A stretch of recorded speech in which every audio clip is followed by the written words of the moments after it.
Hello everybody, my name is Joy and it's been quite a year for me. So welcome to my, well, not my natural habitat, there's sunlight in here, but I figured I would put up a nice little set where I can talk about some things that I really have been wanting to talk about for a while. I have something really exciting. I got an announcement to make. Yeah, I know it may be a little bit early on the calendar to be reflecting, but something happened that inspired me to sit down and truly think about what I've been doing lately. So, on the 11th of October 2023, a close friend invited me to a meeting, which, according to him, might mean like a huge opportunity for me. And I did not know what he meant with that at the time. But this friend is called Ron, who runs a local spot called Utopodium. We met a while ago. I had a hard time finding the local music store, and he gave me directions, and he basically invited me to the jam that was going to take place on that same day. And we've been friends ever since. I still love attending the jams and the karaoke nights. Really, any reason to hang out and make music. The people of Utopodium do a lot to combat loneliness, bullying. They provide toys to kids on big holidays.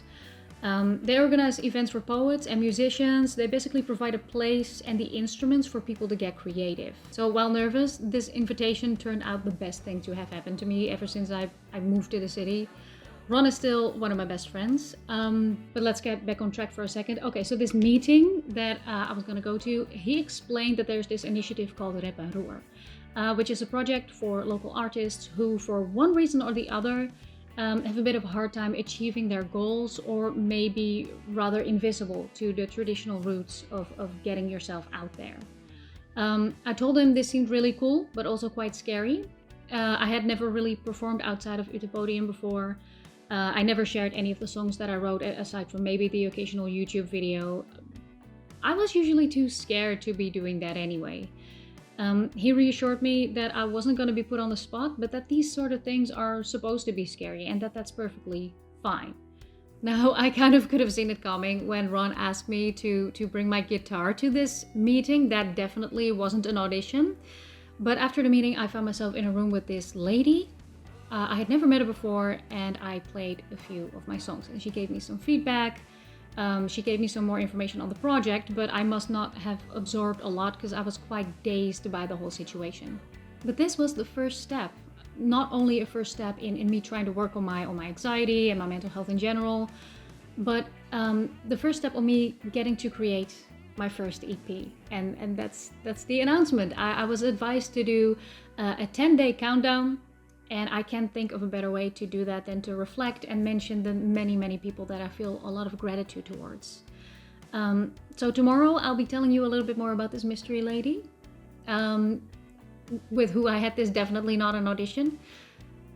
But the EP is called Money Where My Mouth Is, and it will release in 10 days from now on the 15th. On Spotify. It will be a digital release for now. I am thinking of doing a physical release later on, but we'll get there when we get there. So anyway, 15th of October, I'm going to be releasing my first EP ever. So in the coming 10 days or so, I'll be talking a little bit more about the whole process behind it, what happened, and I'll be talking about the songs themselves as well. Give you a little bit of a sneak peek, and yeah, talk about basically what the songs mean to me, what they're about, and I would love to hear what you think. So yeah, thank you so much for listening, and I hope to see you on the 15th, but I also hope to see you tomorrow when I'll be telling you the story of the mystery lady. So yeah, day 10.